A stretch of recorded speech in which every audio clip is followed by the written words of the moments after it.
morning class. Today we are going to start the first technique of scientific management given by Taylor. And the first technique is functional foremanship. A single worker or supervisor cannot be expected to be an expert in all aspects. कोई एक particular person सारे subject में expert नहीं हो सकता, ठीक है. Does he advocate the appointment of 8 foremen to guide workers under planning and production department. इसलिए टेलर का कहना है कि कम से कम 8 वर्कर्स तो 8 सुपरवाइजर्स तो होने ही चाहिए. उन्होंने एक कैटेगरी बनाई है जिस कैटेगरी के हिसाब से 8 सुपरवाइज़र तो होने ही चाहिए डिपार्टमेंट्स में. और डिपार्टमेंट को 2 पार्ट में बांटना है, planning department and production department. Fuel का कहना है कि अगर प्लानिंग डिपार्टमेंट और प्रोडक्शन डिपार्टमेंट दोनों डिपार्टमेंट एक ही आदमी अगर चलाएगा या एक ही वर्कर दोनों डिपार्टमेंट में सेम होगा तो फिर काम नहीं हो सकता. या तो वो प्लान कर ले या तो वो प्रोडक्शन कर ले. देखो, प्रोडक्शन के टाइम पे प्लान नहीं कर सकते और प्लान के टाइम पे प्रोडक्शन नहीं कर सकते. अब क्वेश्चन ये उठ रहा है कि पहले प्लान कर लें फिर प्रोडक्शन करें. कोई प्रॉब्लम तो है नहीं, है ना. पहले प्लान कर लें फिर प्रोडक्शन कर लें. लेकिन इसमें क्या होता है कि अब जब हम प्रोडक्शन कर रहे होते हैं तो हमारा प्लान रुका हुआ है. जब प्रोडक्शन हमारा फिनिश हो जाएगा फिर हम रेस्ट लेंगे और फिर से हम प्लान करेंगे. तब तक प्रोडक्शन की मशीनरीज जो है वो स्टॉप हो जाएंगी और फिर वो वापस से रीस्टार्ट होने में दिक्कत होगी. जैसे कि अब आप समझ लीजिए कि आपने पहले से ही आपको पता है कि आपने प्लान कर रखा है कि हमको यहाँ से जम्मू एंड कश्मीर जाना है ना.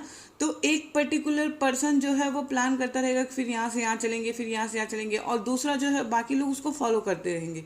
ऐसा नहीं कि यहाँ से जो है वो स्टेशन पहुँचे फिर प्लान किए ट्रेन से चलते हैं, नहीं बस से चलते हैं. ऐसा नहीं हो सकता ना. प्लानिंग अलग डिपार्टमेंट करे, प्रोडक्शन अलग डिपार्टमेंट करे. फ्यूल का कहना है कि दोनों डिपार्टमेंट में अलग अलग फोरमैन होने चाहिए. 4 आपके प्लानिंग में होने चाहिए और 4 आपके प्रोडक्शन डिपार्टमेंट में होने चाहिए. टेलर का ये मानना है कि कहीं भी जो हो वो 8 डिपार्टमेंट्स के अलावा वर्क नहीं प्रॉपर वे से हो सकती. ऊपर भी आता है जैसे आपकी क्लास में 8 टीचर्स जो है वो होने चाहिए.